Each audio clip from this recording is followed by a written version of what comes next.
Hello दोस्तों, विद्यार्थियों, स्वागत है आपका अपने YouTube चैनल अध्ययन विद कौशल में। आज हम बात करने वाले हैं कक्षा 10 के दूसरे अध्याय की, और जिसका नाम है आपके सामने अम्ल, क्षारक एवं लवण।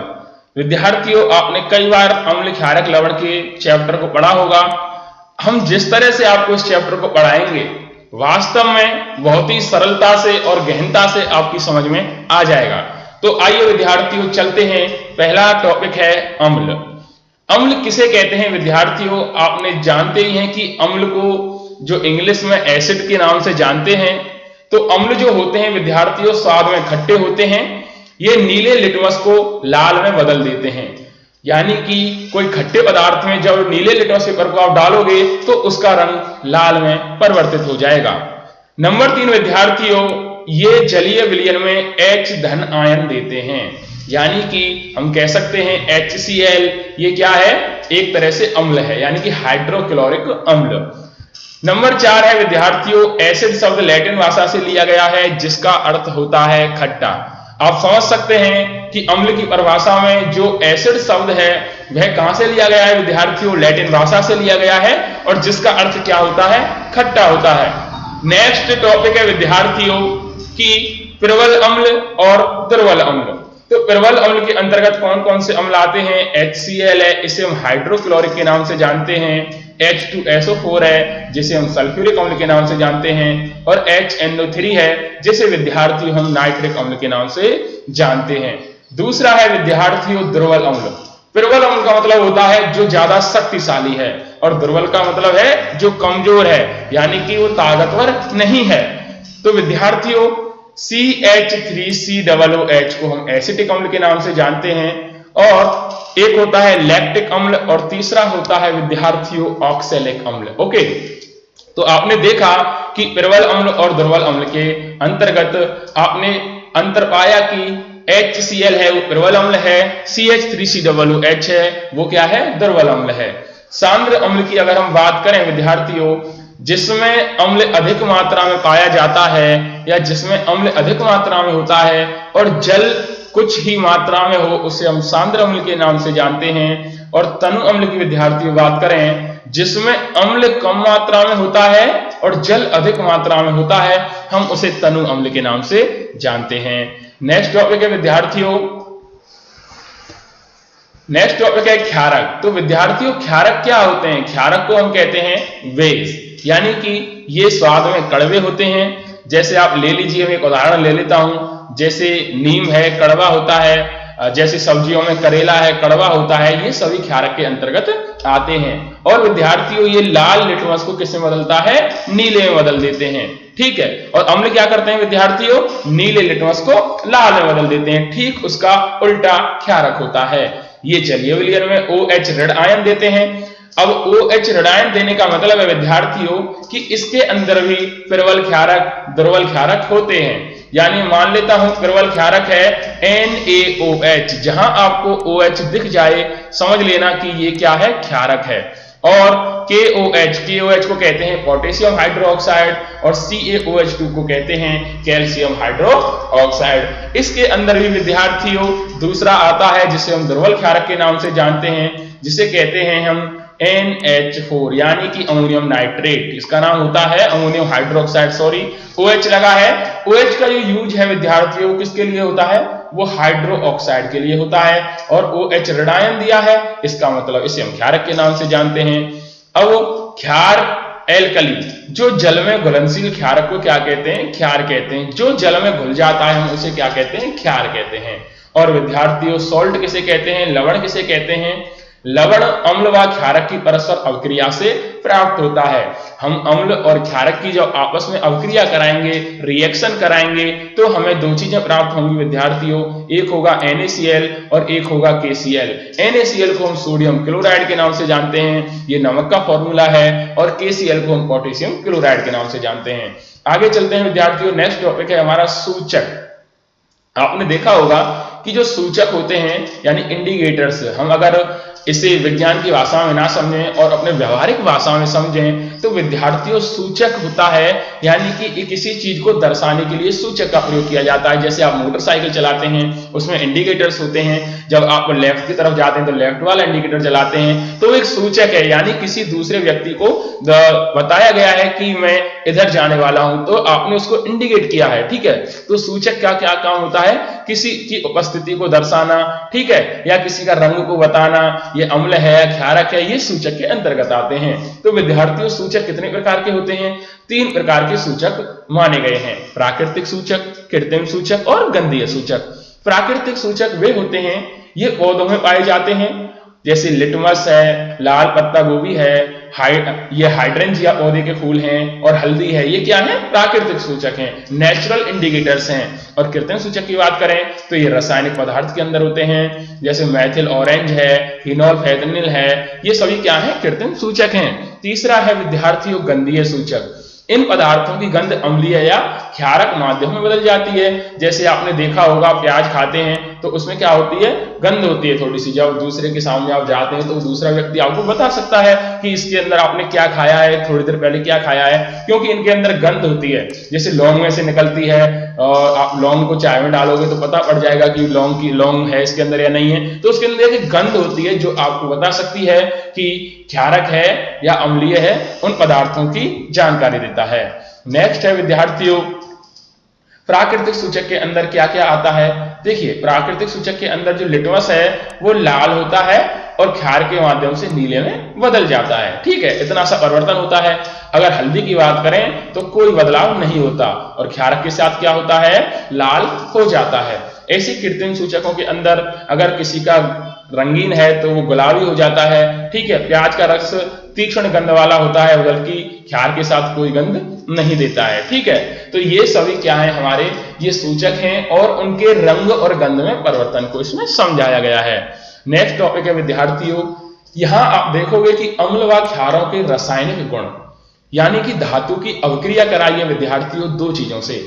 यानी कि जब धातु अम्ल से अवक्रिया करते हैं, यानी कि ये है अम्ल जो हमने बताया था, अम्ल को हम 2HCl के नाम से जानते हैं क्योंकि इसके अंदर H होता है, H धनायन होता है। धातु जैसे जिंक हो गई, मैग्नीशियम हो गया, कॉपर हो गया, ये सभी क्या है, ये धातुएं हैं। जब अम्ल प्लस धातु दोनों मिलते हैं तो क्या बनता है, लवण प्लस हाइड्रोजन। तो कैसे बनते हैं, यहाँ 2HCl है तो Cl क्या करेगा, जो जिंक है वो जिंक क्या करेगा, Cl के साथ चला जाएगा, यानी क्या हो जाएगा ZnCl2।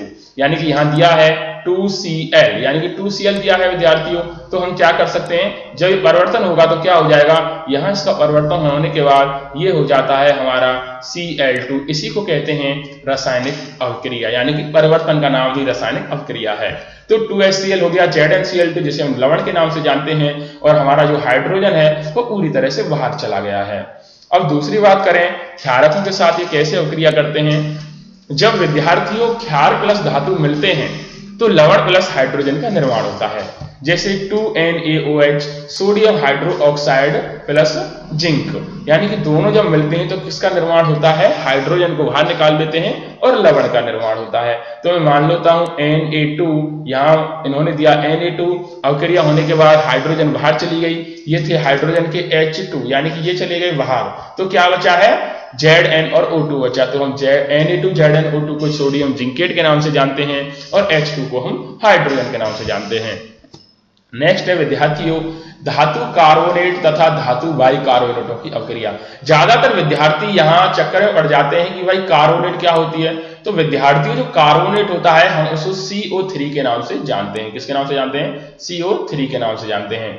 और विद्यार्थियों हम कार्बन डाइऑक्साइड को किसके नाम से जानते हैं, हम कार्बन डाइऑक्साइड को CO2 के नाम से जानते हैं। और हम CO को क्या कहते हैं, देखिए 2 CO होते हैं, एक होता है कोबाल्ट वाला, एक होता है, तो ये जो है CO वो है कार्बन मोनोऑक्साइड, और एक CO ये है जो मैं आपके सामने अभी लिख रहा हूं, ये है स्मॉल o जिसे हम कोबाल्ट के नाम से जानते हैं। तो आपको चारों पता पड़ गए कि CO, small o, CO2, CO3 को हम कार्बोनेट के नाम से जानते हैं, कार्बन डाइऑक्साइड के नाम से जानते हैं, और इसे कार्बन मोनोऑक्साइड के नाम से जानते हैं, और इसे कोबाल्ट के नाम से जानते हैं। जब धातु कार्बोनेट विद्यार्थियों अम्ल के साथ अवक्रिया करते हैं तब क्या होता है, तो विद्यार्थियों जो अम्ल प्लस धातु कार्बोनेट है वो आपस में अवक्रिया करके लवण प्लस कार्बन डाइऑक्साइड प्लस जल का निर्माण करती है। जैसे यहां दिया हुआ है 2HCl Na2CO3 यानी कि सोडियम कार्बोनेट। जब ये अवक्रिया करते हैं तो क्या क्या आता है, CO3। तो हमारा यहां से हम एक ऑक्सीजन दे देंगे 2H को, तो यहाँ ये जल बना लेगा, तो ये बन जाता है इसका जल, और ये बन जाता है यहाँ कार्बन डाइऑक्साइड और बचता है लवण यानी कि 2Na2Cl, यानी कि लिख सकते हैं हम 2NaCl यानी कि सोडियम क्लोराइड। अगर हम दूसरे क्वेश्चन की बात करें कि अम्ल प्लस धातु बाइकार्बोनेट, यानी कि इसको कहते हैं हम, ये सोडियम बाइकार्बोनेट का फॉर्मूला है NaHCO3। आप इसे याद कर सकते हैं, सोडियम बाइकार्बोनेट का फॉर्मूला होता है NaHCO3। जब ये किसी अम्ल के साथ अवक्रिया करता है विद्यार्थियों तो लवण प्लस कार्बन डाइऑक्साइड प्लस जल का निर्माण होता है। अब निर्माण कैसे होता है, HCl है एक तरफ, NaHCO3 है एक तरफ, तो मैं मान लेता हूं कि जो H है, यहाँ एक H है, यहाँ ये हो जाते हैं हमारे कितने H हो जाते हैं, ये हो जाते हैं हमारे H2 हो जाते हैं, ठीक है। और मैं यहाँ से CO3 से A को ले लेता हूं, तो यहाँ ये हो गए H2O बन गया। अब यहाँ कितने रह गए, यहाँ रह गए 2, तो यहाँ ये अपने आप ही क्या बन जाता है, CO2 यानी कि कार्बन डाइऑक्साइड। किसका निर्माण हुआ है, कार्बन डाइऑक्साइड का निर्माण हुआ है। जबकि जो सोडियम है वो किसके साथ चला गया, क्लोरीन के साथ चला गया, इसे कह सकते हैं हम सोडियम क्लोराइड, ठीक है। तो ये नमक का फॉर्मूला है, ये कार्बन डाइऑक्साइड का फॉर्मूला है, और ये है जल का फॉर्मूला। अगर हम नेक्स्ट की बात करें कि चूने के पानी का टेस्ट किस प्रकार से कर सकते हैं, तो उत्पादन कार्बन डाइऑक्साइड को चूने के पानी से प्रभावित करने पर पानी कैसा हो जाता है विद्यार्थियों, दूधिया हो जाता है। यानी कि हम कह सकते हैं calcium hydroxide plus CO2 carbon dioxide, यानी कि इन दोनों की एक साथ क्रिया करेंगे तो क्या होता है, कैल्शियम कार्बोनेट बनता है और जल बनता है। कैल्शियम कार्बोनेट बनता है और किसका निर्माण होता है विद्यार्थियों, जल का निर्माण होता है।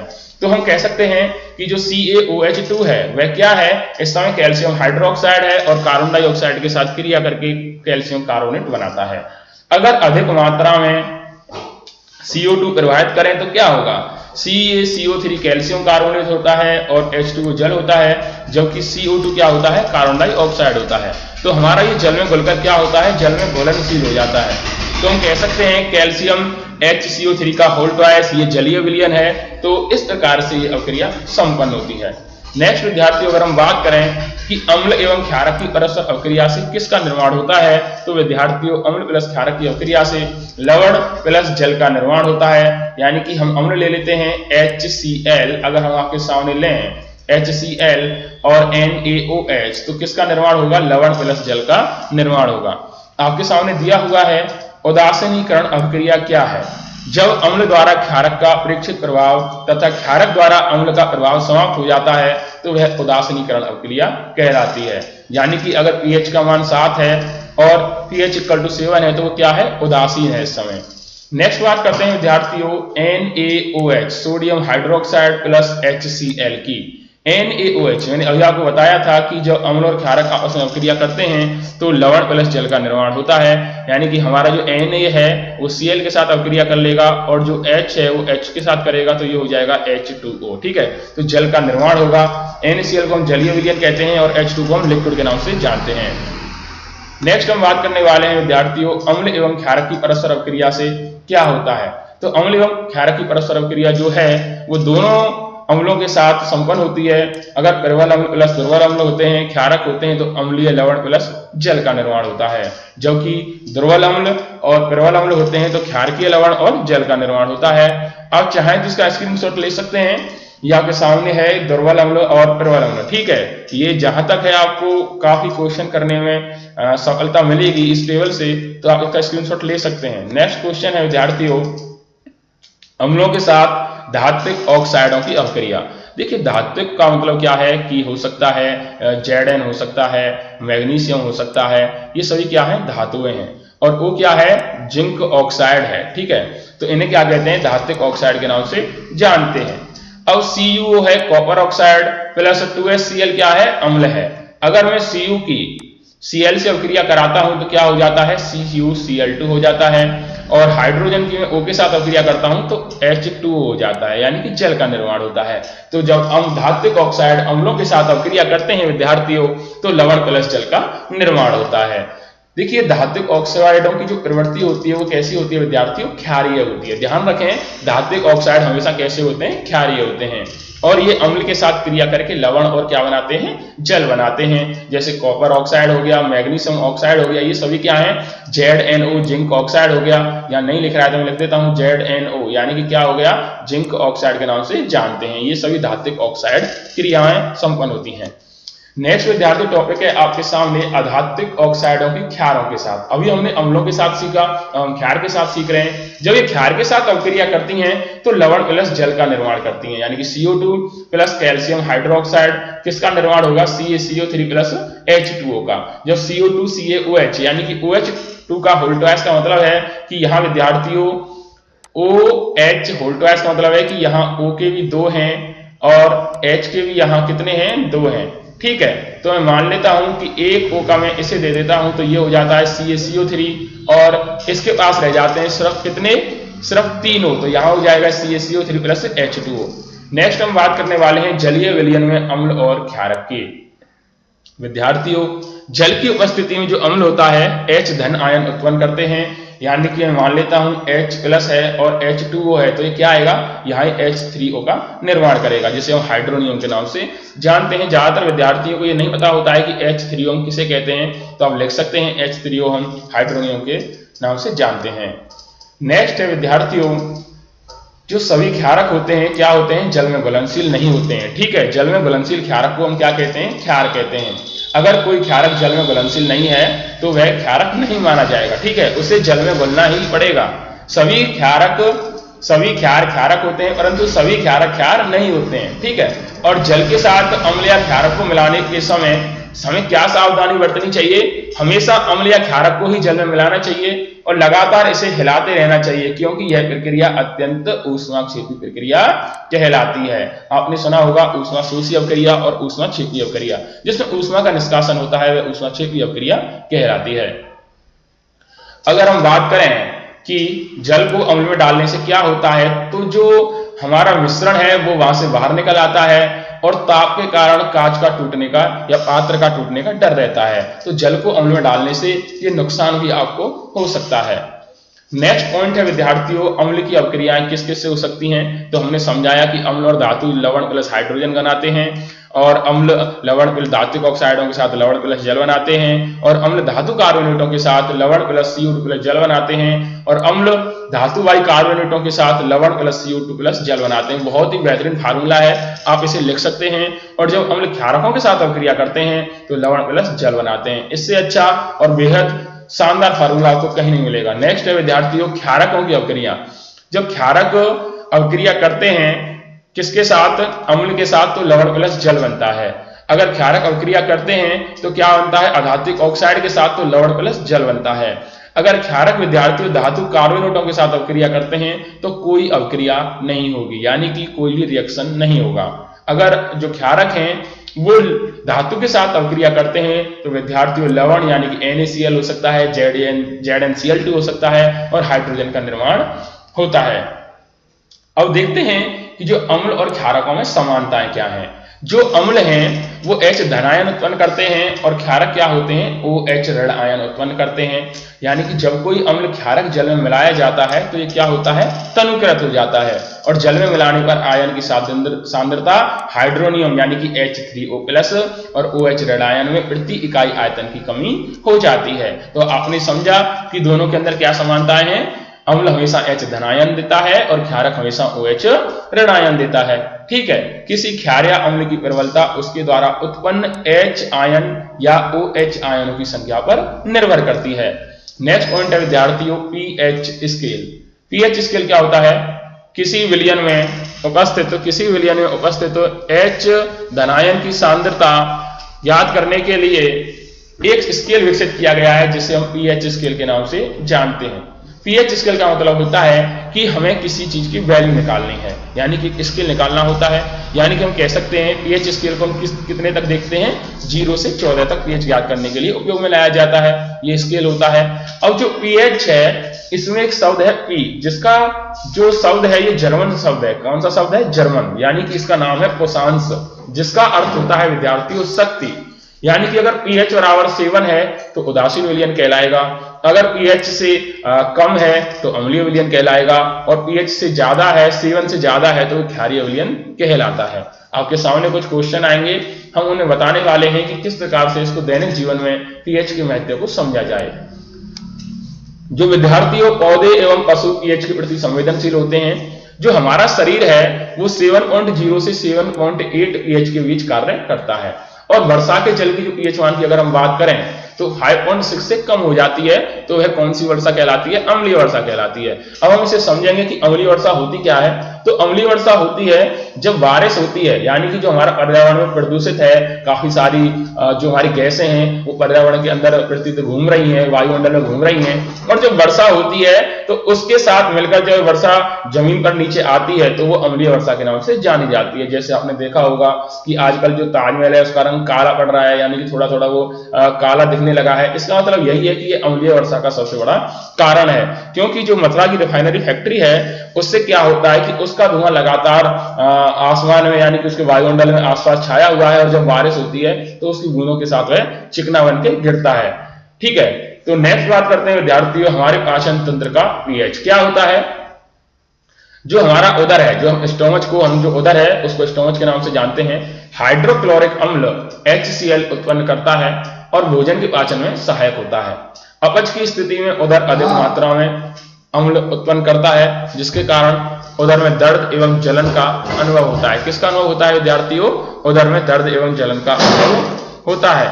इस दर्द से मुक्त होने के लिए हमें क्या करना चाहिए? एंटीसिड जैसे क्षारकों का उपयोग किया जाता है, जो अम्ल की अधिक मात्रा को उदासीन करता है। ठीक है विद्यार्थियों, और नेक्स्ट पॉइंट है विद्यार्थियों, पीएच परिवर्तन के कारण दंत क्षय कैसे होता है। मुंह के पीएच का मान 5.5 से कम होने पर दांतों का क्षय प्रारंभ हो जाता है। अगर हम बात करें जो पीएच मान होता है मुंह का, अगर उसका जो पीएच मान 5.5 से कम हो जाए तो दांतों का गलना निश्चित है, यानी कि दांतों के अंदर एक रोग लग चुका है। अगर हम कहें दांतों का एनेमल कैल्शियम फॉस्फेट से बना होता है, जो दांतों का एनेमल होता है किससे बना होता है? कैल्शियम फॉस्फेट से बना होता है, जो शरीर का सबसे कठोर पदार्थ होता है विद्यार्थियों, सबसे कठोर पदार्थ होता है। ये जल में नहीं घुल सकता, लेकिन मुंह की पीएच का मान बात करें तो 5.5 से कम होने पर यह संक्षारित हो जाता है। और संक्षारित किसे कहते हैं?